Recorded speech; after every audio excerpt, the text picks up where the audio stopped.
Hi everyone, welcome back to जिज्ञासा। आज हम करने वाले हैं वेक्टर्स का next part, second part of the topic vectors. I hope first part आपको समझ आया होगा। उसी तरह से करेंगे एक सेकंड पार्ट। इसमें कुछ पहले रिवीजन करेंगे जो हमने पहले पढ़ा था, और उसके बाद कुछ एडेड कॉन्सेप्ट्स भी देखेंगे। तो let's begin with the topic. देखो, सबसे पहले क्वेश्चंस करेंगे हम यहाँ पे। क्वेश्चंस किस पे बेस्ड है? जो हमने पहले कॉन्सेप्ट पढ़े थे। Find the vector joining the points P. क्या पॉइंट्स है हमारे पास? P2 3 0 और Q -1 -2 -4। तो हमने कैसे पढ़ा था? P से Q तक वेक्टर कैसे निकलता है? x2 -x1 i cap. तो यहां पे करेंगे -1 -2 i cap plus -2 -3 j cap plus -4 -0 k cap. With this becomes -3 i cap -5 j cap और -4 k cap. So -3 i cap -5 j cap -4 k cap. That is option C is the answer. बिल्कुल basic question जैसे हमने पिछली बार सीखा था किस तरह से निकालना है। Find a vector in the direction of the vector. Vector दिया है a vector equal to 5i cap minus j cap plus 2k cap which has magnitude कितना कितना मैग्नीट्यूड है 8 यूनिट्स। अब देखो थोड़ा सा अलग क्वेश्चन। पिछली बार हमने सिर्फ यूनिट वेक्टर निकाला था, यहाँ पे विद मैग्नीट्यूड 8 है। तो इसको देखते कैसे अप्रोच करना। देखो मैग्नीट्यूड 8 दिया है इसने, तो यूनिट वेक्टर कैसे निकलता है? a cap is equal to 1 upon magnitude of vector a dot a vector. A vector का मैग्नीट्यूड कैसे निकलेगा? देखो that will be equal to under root of 5 का स्क्वायर प्लस -1 का स्क्वायर प्लस 2 का square.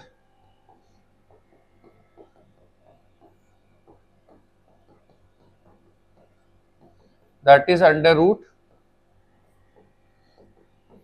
30। That is under root 30।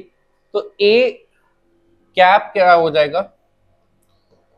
A vector that is 5/√30 i cap -1/√30 j cap और last में क्या है? प्लस 2/√30 के कैप।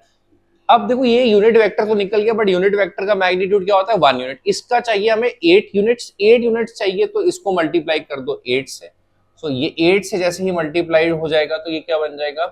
8 5 40 अपॉन √30 आई कैप -8/√30 जे कैप प्लस 16 अपॉन √30 के cap.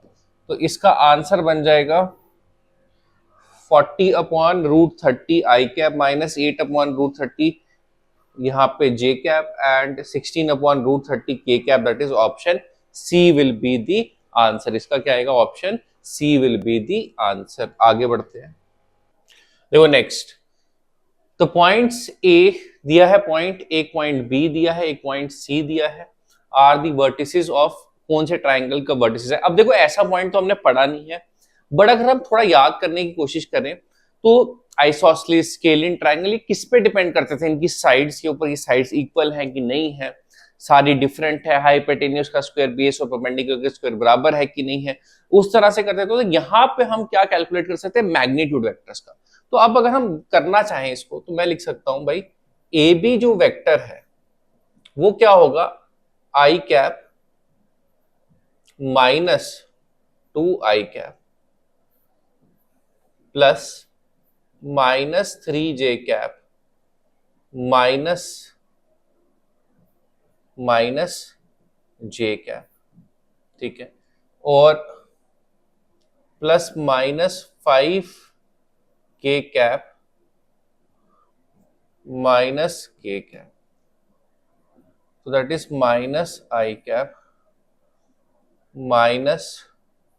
-2j cap minus 6 के कैप, तो ये ए बी वेक्टर बन जाएगा। सिमिलरली जब हम बी सी वेक्टर निकालेंगे तो बी सी वेक्टर किस तरह से बनेगा, 3 i cap minus i cap that is 2 i cap, मैं डायरेक्ट लिख रहा हूं इस टाइम पे, minus 4 j cap minus minus 3 j cap that is minus 4 plus 3 that is minus 1, और minus 4 k cap minus minus 5 तो दैट विल बिकम प्लस 5, तो plus के कैप, ये बीसी वेक्टर बनेगा। और एसी वेक्टर कैसे बनेगा,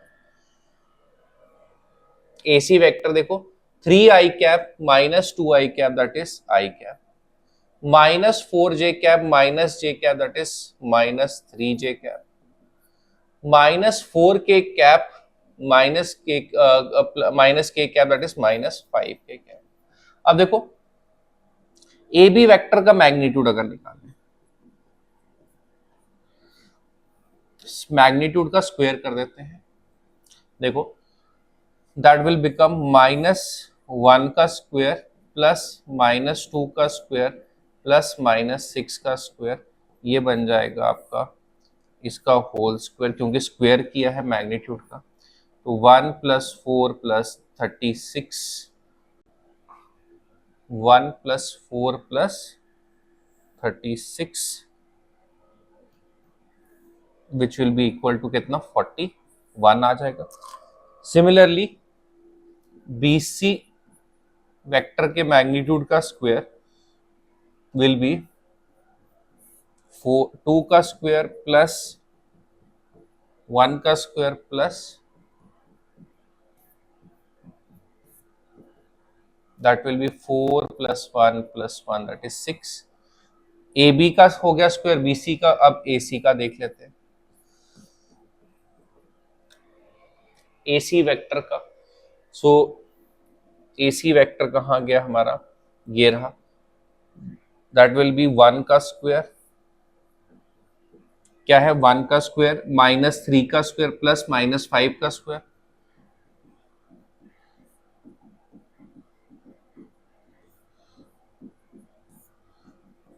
so that is 1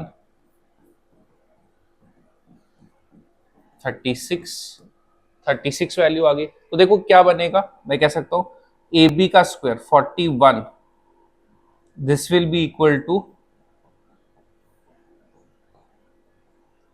ये किसके बराबर होगा 36, so this will be sorry 35, ये कितना होगा 35 प्लस 6 41 इक्वल टू 41, तो ए बी का square equal to B C का स्क्वायर प्लस ए सी का स्क्वायर, तो ये क्या बन गया राइट एंगल ट्राइंगल, क्योंकि हाइपोटेन्यूस मध्य का स्क्वायर इक्वल टू बेस का स्क्वायर प्लस परपेंडिकुलर का स्क्वायर, तो पाइथागोरस थ्योरम यहां लग जाएगी। तो यहां पे क्या आएगा, ये कौन सा आएगा triangle, right angle triangle will be the answer to this question. I hope ये क्लियर है। देखो next, multiplication of a vector by a scalar, जैसे एक एग्जांपल लेते हैं वेक्टर की, जैसे ए वेक्टर है, मान लेते हैं आई कैप प्लस जे कैप प्लस के कैप। अब देखो इसका मैग्नीट्यूड क्या होगा इस वेक्टर का, अंडर रूट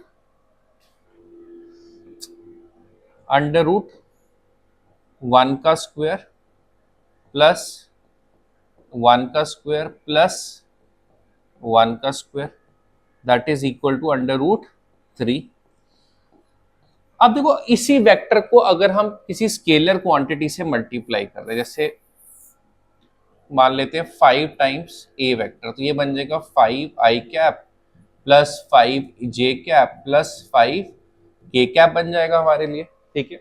अब इसी का वेक्टर देखो, इस वेक्टर का जो मैग्नीट्यूड क्या होगा वो इसके 5 टाइम्स हो जाएगा। देखो अब इसका मैग्नीट्यूड जब निकालें दैट विल बी 5 का स्क्वायर 5 का स्क्वायर 5 का स्क्वायर, 5 का स्क्वायर तीनों से कॉमन ले लो, so that will become 1 plus 1 plus 1, 5 square बाहर आ गया तो 5 टाइम्स रूट 3 हो गया। पहले क्या था मैग्नीट्यूड इसका रूट 3, तो इसका मतलब क्या है, किसी भी वेक्टर को अगर आप स्केलर क्वांटिटी से मल्टीप्लाई करोगे, किसी भी वेक्टर को अगर आप स्केलर क्वांटिटी से मल्टीप्लाई करोगे तो वो जो उसका जो मैग्नीट्यूड है उतने टाइम्स हो जाएगा। जैसे मान लो वेक्टर ए, कोई एक ए वेक्टर है,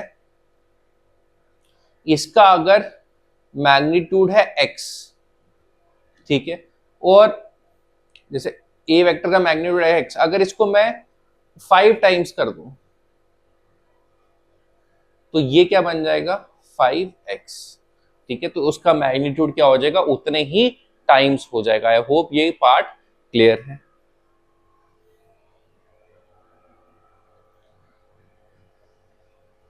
देखो section formula and mid point formula ये देखते हैं। इसमें क्या देखो, अगर मेरे पास ए वेक्टर है और एक जगह बी वेक्टर है और सी कोई वेक्टर है जो इन दोनों वेक्टर्स को डिवाइड कर रहा है, किस रेशो में, m:n की रेशो में, तो सी वेक्टर की वैल्यू हो जाएगी m इंटू बी वेक्टर ये वाला प्लस n इंटू ये पहले वाला that is a vector upon m plus n, ठीक है। ये मिड पॉइंट, ये सेक्शन फॉर्मूला का क्या होगा, इंटरनल डिवीजन। जब ये जो सी वेक्टर है इन दोनों वेक्टर्स को इंटरनली डिवाइड कर रहा है, यही वेक्टर जब इन दोनों को एक्सटर्नली डिवाइड करेगा, जैसे ये पॉइंट है ए, ये पॉइंट है बी, और एक्सटर्नली यहां पे जाके सी पॉइंट पे डिवाइड करेगा, तो यहां क्या होगा, सी वेक्टर क्या हो जाएगा, m into b vector m:n की रेशियो में जब ये डिवाइड करेगा इसको, m into b vector minus n into a vector upon m minus n, ठीक है, अपॉन m माइनस n। अब देखो सी वेक्टर जब इंटरनली डिवाइड करेगा फॉर्मूला ये रहेगा, एक्सटर्नली डिवाइड करेगा जस्ट चेंज क्या होगा, माइनस साइन आ जाएगा।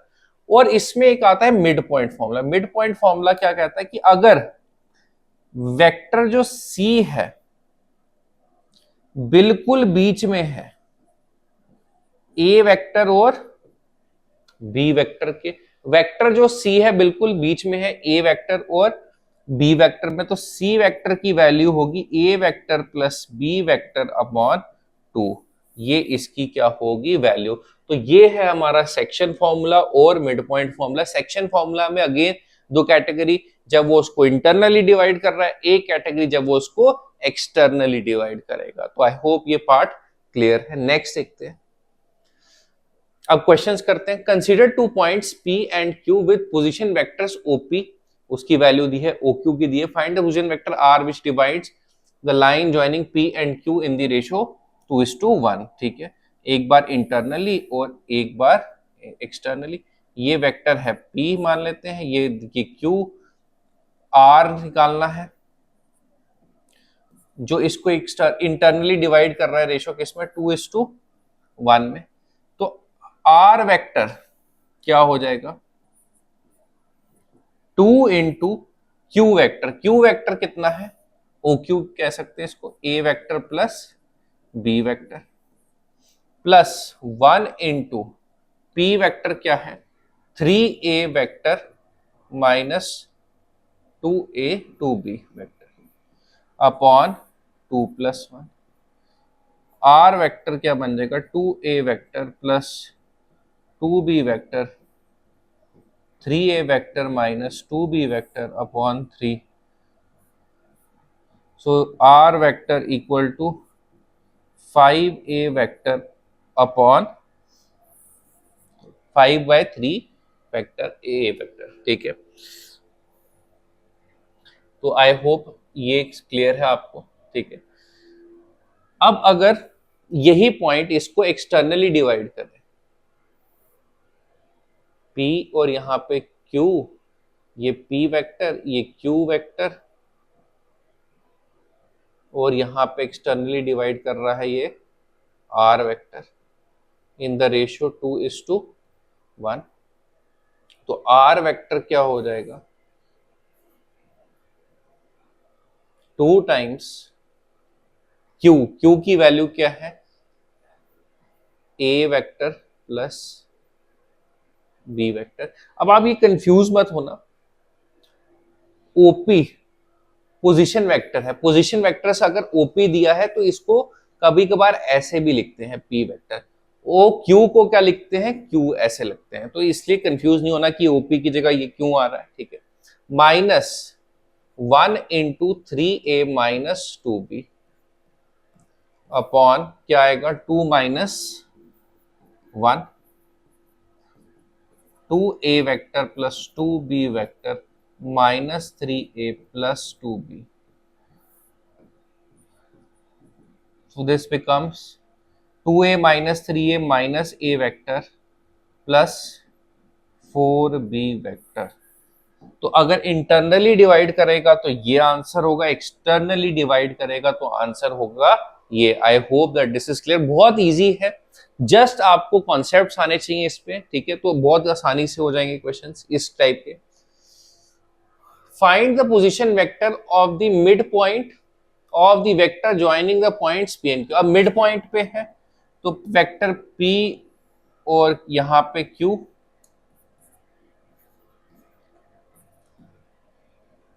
मान लेते हैं इसको आर, तो आर वेक्टर क्या हो जाएगा, P plus Q divided by 2, 2i cap plus 3j cap, मैं इसको 2i cap 3j cap plus 4k cap लिख सकता हूं, plus 4i cap plus j cap minus 2k cap upon 2, 6i cap plus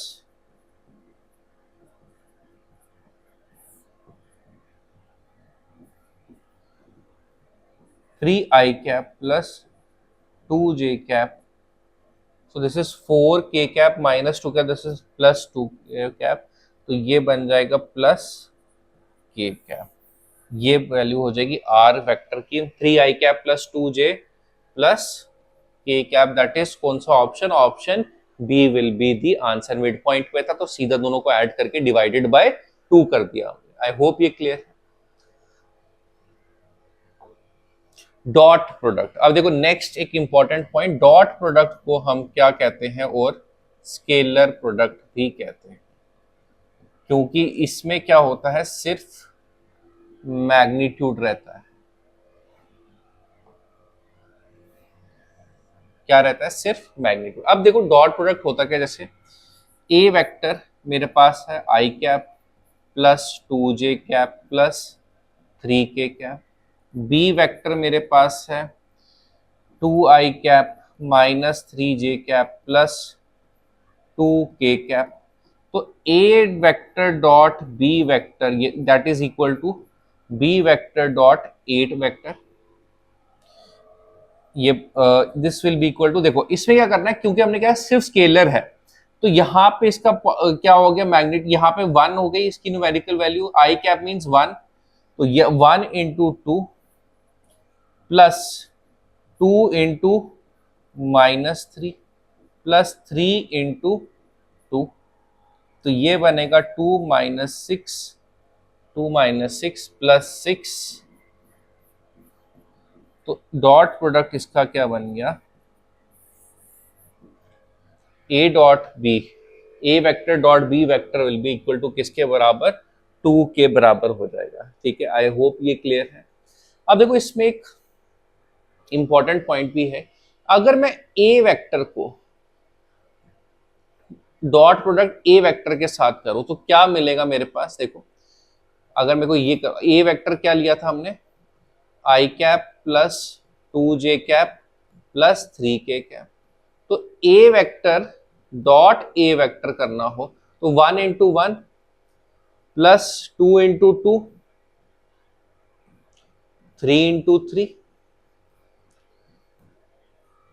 so this becomes 1 + 4 + 9, that is कितना 14, ठीक है। और अगर मैं मैग्नीट्यूड निकालूं ए वेक्टर का, तो अगर हम मैग्नीट्यूड निकालें ए वेक्टर का, वो क्या बनेगा, देखो 1 का स्क्वायर प्लस 2 का स्क्वायर प्लस 3 का स्क्वायर √14। तो मैं कह सकता हूं, देखो a vector dot A vector is equal to ये भी 14 आ रहा है, अगर मैं इसका स्क्वायर कर दूं तो ये कैंसिल हो जाएगा, that is equal to magnitude of vector ए का स्क्वायर। तो ये एक इंपॉर्टेंट पॉइंट है, याद रखना। नेक्स्ट देखते हैं, ठीक है, क्या पॉइंट है, डॉट प्रोडक्ट करो अगर आप सिमिलर वेक्टर का, मतलब जैसे ए वेक्टर का आपने डॉट प्रोडक्ट करना है उसी के साथ, तो वो उसके मैग्नीट्यूड के स्क्वायर के बराबर रहेगा। देखो properties of dot product, A dot B is equal to B dot A dot B plus C is equal to A dot B plus A dot C. ये प्रॉपर्टी कम्यूटेटिव एसोसिएटिव प्रॉपर्टीज, ये याद रखना। अब देखो फा के paper में कैसे पूछ सकते हैं, जैसे अभी भी तो ट्रेंड है ही है वो मल्टीपल एमसीक्यूज पूछने का, 4-5 स्टेटमेंट, और अगर आप फा का पेपर 24 का भी देखोगे तो उसमें भी 4-5 क्वेश्चंस थे इस तरह के। तो आपको क्या पूछ सकता है, dot product hold, does the dot product holds scalar sorry associative property, ठीक है, क्या ये ट्रू है कि फॉल्स है, उस तरह से आपने बताना है कि कम्यूटेटिव प्रॉपर्टी होल्ड करता है कि नहीं करता है, ठीक है, इस तरह से। और ये भी इंपॉर्टेंट पॉइंट, ये बहुत ही इंपॉर्टेंट पॉइंट है, अभी क्वेश्चंस में यूज होगा, a vector dot A vector is equal to magnitude of vector ए का स्क्वायर। आई होप ये आप याद रखोगे, बहुत ही क्रिटिकल पॉइंट है। तो आगे बढ़ते हैं, नेक्स्ट क्या है, एंगल बिटवीन टू वेक्टर्स। तो angle between two vectors is given by cos theta equal to a vector dot b vector upon magnitude of a vector into magnitude of b vector, इस तरह से। अब देखो यहां कुछ पॉइंट्स हैं, अगर थीटा की वैल्यू हो जाए cos 90, मतलब थीटा हो जाए 90, तो cos 90 क्या होता है, वैल्यू होती है 0। अगर 0 हो गई तो ये पार्ट हो जाएगा 0, यहां पे आके ये भी 0, तो a vector dot b vector will be equal to कितना, 0। बट ये कब होगा, जब एंगल क्या होगा 90 डिग्री। 90 डिग्री का मतलब कि दोनों वेक्टर क्या है, परपेंडिकुलर है। तो इसका मतलब क्या हो गया, अगर दो वेक्टर आपस में परपेंडिकुलर होंगे तो उनका डॉट प्रोडक्ट, तो क्या कह रहा हूं, उनका डॉट प्रोडक्ट क्या होगा, 0 होगा। अगर दो वेक्टर आपस में परपेंडिकुलर रहेंगे तो a vector dot B vector will be equal to 0 and vice versa. अगर 0 आ रहा है तो वो परपेंडिकुलर है। तो अब देखो पॉइंट्स क्या है, let a vector and b vector be two non-zero vectors, then a vector dot b vector is equal to 0 if and only if they are perpendicular to each other, that is a dot b equal to 0, which implies vector a is perpendicular to vector b. Next, ये भी एक important point याद रखना, अगर दोनों का angle बीच में क्या है, थीटा, अगर थीटा क्या है, पाई क्या हो गया 180 डिग्री, 180 डिग्री पे पाई की कॉस की वैल्यू होती है -1, तो a vector dot B vector will be equal to minus of magnitude of A vector into magnitude of B vector, ठीक है, बहुत ही इंपॉर्टेंट पॉइंट्स हैं ये सारे। Next, i cap dot i cap equal to j cap dot j cap into k cap dot k cap equal to 1। ऐसा क्यों, देखो आई क्या है, यूनिट वेक्टर, जे भी क्या है, यूनिट वेक्टर, के भी क्या है, यूनिट वेक्टर। इनका क्या मतलब होता है, अगर आपको याद होगा कि आई कैप 1 यूनिट, आई कैप हो गया 1 यूनिट अलोंग एक्स एक्सिस, जे कैप क्या हो गया 1 यूनिट अलोंग वाई एक्सिस, के कैप क्या हो गया 1 यूनिट अपॉन जेड एक्सिस। तो वैसे ही आगे बढ़ते जाते तो 2 आई कैप इस तरह से बनता है। तो आई कैप क्या होगा, यूनिट वेक्टर। और एक और चीज क्या, जब भी आप डॉट प्रोडक्ट करोगे एक वेक्टर का उसी के साथ, ठीक है, एक वेक्टर का उसी के साथ डॉट प्रोडक्ट करोगे तो वो होगा उसके मैग्नीट्यूड के स्क्वायर के बराबर। इसका मैग्नीट्यूड क्या होता है 1, ठीक है, यूनिट वेक्टर का मैग्नीट्यूड क्या होता है 1 होता है, उसका स्क्वायर भी कर दोगे तो क्या होगा, वो तब भी 1 होगा। I dot I will be equal to 1, J dot J equal to 1, K dot के इक्वल टू 1। और ये भी इंपॉर्टेंट पॉइंट है, और साथ में पेपर के पॉइंट ऑफ व्यू से ये भी बड़ा इंपॉर्टेंट पॉइंट है कि i dot j, j dot k dot i is equal to 0। ऐसा क्यों, अब देखो ये जो है planes x axis y axis, ये आपस में क्या है परपेंडिकुलर। तो जब परपेंडिकुलर होंगे वेक्टर्स तो वो उनका डॉट प्रोडक्ट हमेशा क्या होगा, जीरो होगा। जब भी वो परपेंडिकुलर होंगे उनका डॉट प्रोडक्ट क्या होगा, जीरो होगा। बड़ा ही important point, I hope that this point is also clear. अच्छा देखो, एंगल निकालने के लिए तो हमने ये फॉर्मूला किया था, cos theta is equal to a vector dot b vector upon magnitude of a vector into magnitude of b vector. तो cos थीटा कैसे निकलेगा, a vector dot b vector upon magnitude of a vector into magnitude of b vector. Magnitude क्या दिया है, 1 and 2, और a dot b कितना दिया है, 1। तो cos थीटा इक्वल टू क्या हो जाएगा, 1/2। तो cos थीटा कहां पे होता है, 1/2, that will be equal to cos theta equal to cos 60 degree. तो थीटा की वैल्यू क्या हो जाएगी, 60 डिग्री। साइन 30 1/2 होता है, वैसे ही cos 60 क्या होता है, 1/2। तो 60 degree is the answer, that is option third. Next, find the angle between the vectors. दो वेक्टर दिए हैं, तो cos theta is equal to a vector dot b vector upon magnitude of a vector into magnitude of b vector. a vector dot b vector देखते हैं,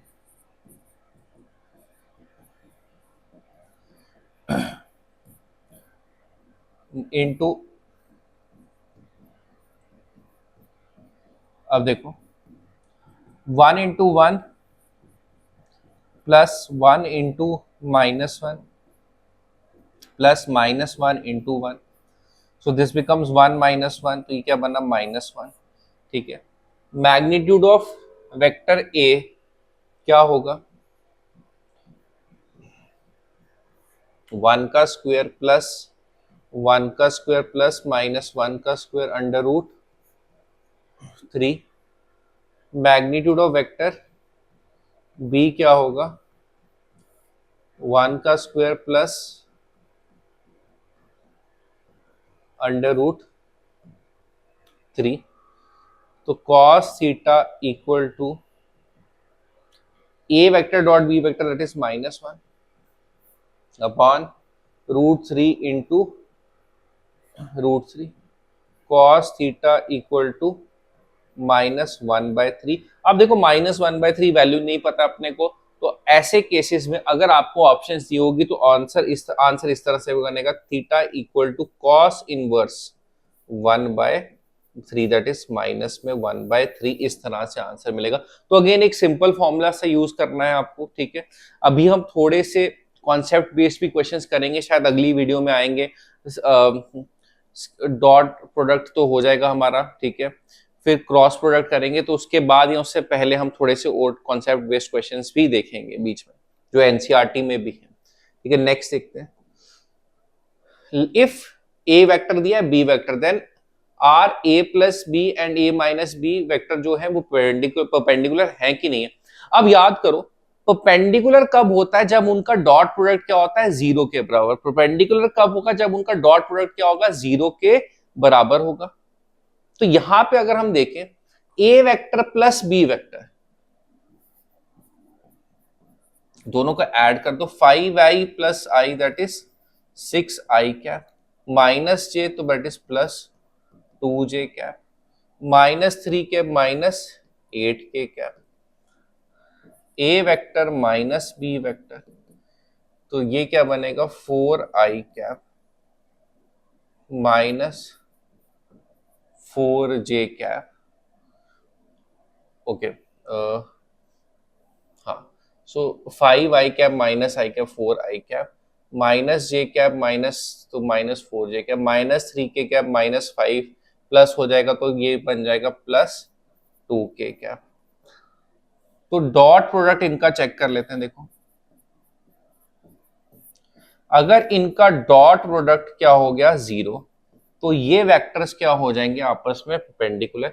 6 into 4 plus 2 into -4 plus -8 × 2,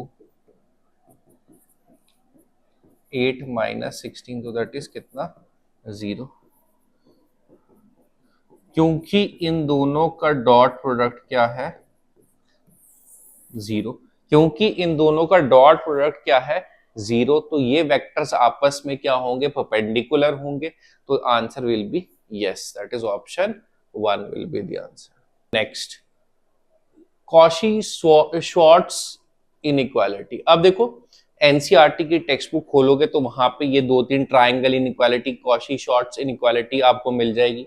अब ये क्या कह रहा है, for any two vectors A and B we will always have A dot B, ठीक है, ए वेक्टर डॉट बी वेक्टर का, A vector dot B vector, उसका मैग्नीट्यूड जो भी निकलेगा, ठीक है, that will be always less than magnitude of A vector और ये मैग्नीट्यूड ऑफ बी वेक्टर। ये पॉइंट आपको याद रखना है। इससे ज्यादा इंपॉर्टेंट पॉइंट क्या है जो जिसके आने के चांसेस है, triangle inequality. For any two vectors A and B we will always have, अगर हम उन दोनों वेक्टर्स को ऐड करके उनका मैग्नीट्यूड निकालें, वो हमेशा क्या होगा, या तो लेस होगा या इक्वल होगा उनके इंडिविजुअल मैग्नीट्यूड्स के सम के। तो ट्राइंगल इनइक्वालिटी क्या कहती है कि अगर दो वेक्टर्स को ऐड करके उनका मैग्नीट्यूड निकालें तो वो या तो बराबर होगा या लेस होगा उनके इंडिविजुअल मैग्नीट्यूड के सम का। तो आई होप ये दोनों पॉइंट आपको दिमाग में रखने हैं, क्योंकि ये एज अ थ्योरेटिकल पार्ट, या जैसे मैंने पहले भी कहा था कि 4 स्टेटमेंट, 2 स्टेटमेंट कौन सी सही है नहीं है, Cauchy Schwarz inequality states this, triangle inequality states this, आ सकता है आपको, ठीक है। नेक्स्ट देखते हैं। अब देखो नेक्स्ट क्या है, find magnitude of a vector minus b vector if the two vectors a and b are such that उनका मैग्नीट्यूड दिया और डॉट प्रोडक्ट। अब देखो ये क्वेश्चन एनसीईआरटी से उठाए, करने का अप्रोच क्या, देखो हमें चाहिए a vector minus b vector का मैग्नीट्यूड। अगर मैं इसका स्क्वायर कर दूं तो मैं लिख सकता हूं कि भाई ये क्या होगा, a vector minus b vector dot a vector minus b vector. अब ऐसा क्यों, अब देखो थोड़ा सा याद करो, हमने अभी स्टार्टिंग में तो नहीं बट हाँ बीच में कहीं ये किया था।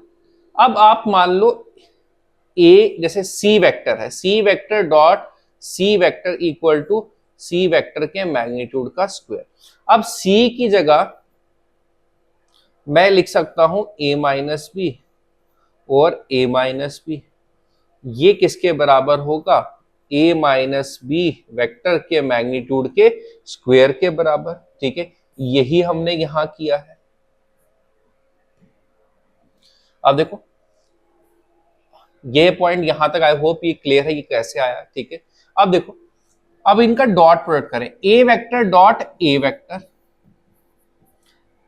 a vector minus a vector dot b vector minus B vector dot A vector plus B vector dot B vector, किन्हीं भी दो वेक्टर का डॉट प्रोडक्ट उनके मैग्नीट्यूड के स्क्वायर के बराबर, माइनस ये इसका वेक्टर का साइन है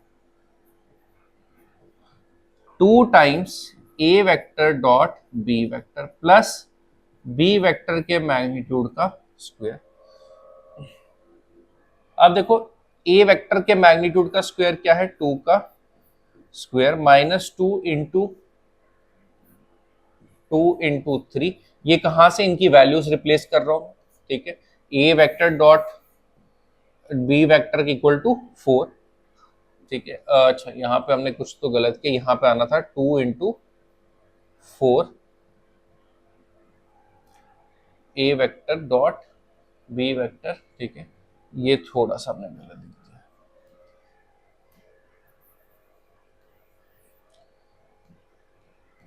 तो ये क्या बनेगा, देखो 2 का square 2 minus 2 into a vector dot B vector की वैल्यू कितनी है 4 प्लस बी का मैग्नीट्यूड का स्क्वायर दैट इज 3 का स्क्वायर, तो ये बनेगा 4 minus 8 plus 9 So this becomes 13 minus 8 that is equal to 5. तो ये बनेगा a vector minus b vector के मैग्नीट्यूड का स्क्वायर इक्वल टू किसके बराबर है, 5 के बराबर। तो a vector minus b vector equal to क्या है, under root 5, that is option C is the answer. I hope ये क्लियर है, ठीक है। एक बार फिर देखते हैं, हमें चाहिए था magnitude of A vector minus B vector, हमने इसको क्या लिख दिया, magnitude of A vector minus A vector minus B vector dot A vector minus B vector. जो कॉन्सेप्ट मैंने सिखाया ये कैसे आया कि जैसे C vector dot C vector क्या होगा, सी वेक्टर के मैग्नीट्यूड का स्क्वायर, जो हमने पहले प्रॉपर्टी पढ़ी थी। तो उस पे based A vector dot A vector, एक वेक्टर को उसके डॉट प्रोडक्ट के साथ कर, उसका डॉट प्रोडक्ट उसी के साथ करो तो उसके मैग्नीट्यूड के स्क्वायर के बराबर होता है। उसका मैग्नीट्यूड दिया था 2, तो 2 का स्क्वायर 4, यहाँ पे 3 का स्क्वायर 9, और यहाँ पे a डॉट b की वैल्यू। तो I hope that this part is also clear. Next देखते हैं इसमें, देखो आज का last question, if a is a unit vector and x minus A dot X plus equal to 8, तो हम इसको कैसे लिख सकते हैं, x वेक्टर को मल्टीप्लाई करें इसके साथ डॉट एक्स वेक्टर, फिर plus X vector dot A vector minus A vector dot X vector minus A vector dot A vector equal to इसके बराबर होगा ये 8 के। डॉट प्रोडक्ट एक ही वेक्टर का उसके साथ उसके मैग्नीट्यूड के स्क्वायर के बराबर, ये आपस में कैंसिल, माइनस ए के मैग्नीट्यूड का स्क्वायर इक्वल टू ए क्या दिया है, unit vector,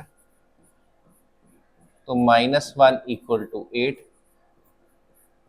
equal to 9। X क्या हो जाएगा, हमारा वैल्यू क्या हो जाएगी 3 के स्क्वायर के बराबर। सो दैट इज क्या आएगा, option B will be the answer. I hope that this part is also clear. तो दिस रैप्स अप हमारा सेकेंड पार्ट वेक्टर्स का। I hope to see you in the next part. Till then, have a good time. Thank you.